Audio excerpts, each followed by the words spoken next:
Fase 4 y 5 de la pandemia del coronavirus. En los próximos días México entrará a la fase 3 de la pandemia del coronavirus COVID-19 en donde se prevé un mayor incremento en el número de los casos, por ello Hugo López-Gatell ha dicho que el gobierno federal se prepara para este momento. Algunos especialistas consideran que lo peor llegará a principios y mediados de mayo.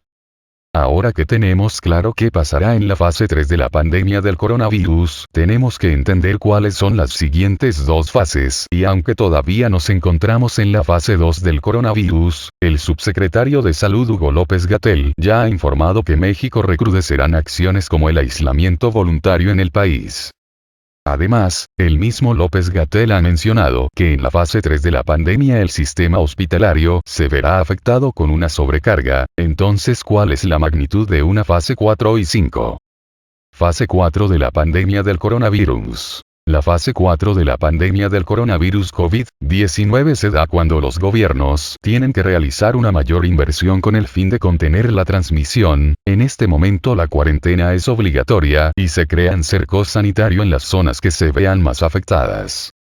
Una característica de esta fase son los segundos brotes de la enfermedad, ejemplo de ello es lo que ocurre en la actualidad en China y la frontera con Rusia donde han aparecido nuevos casos de coronavirus COVID-19, además es en este momento cuando se hace un reporte de la propagación global del virus.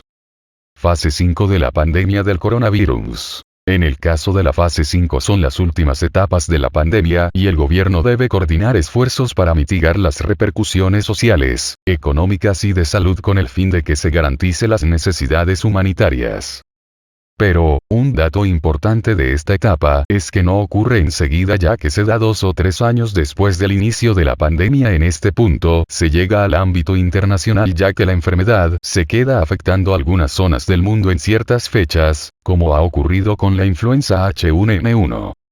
Recuerda, quédate en casa y solo sal a la calle si es necesario y lávate muy bien las manos. Espero que haya sido de su agrado y no olviden suscribirse.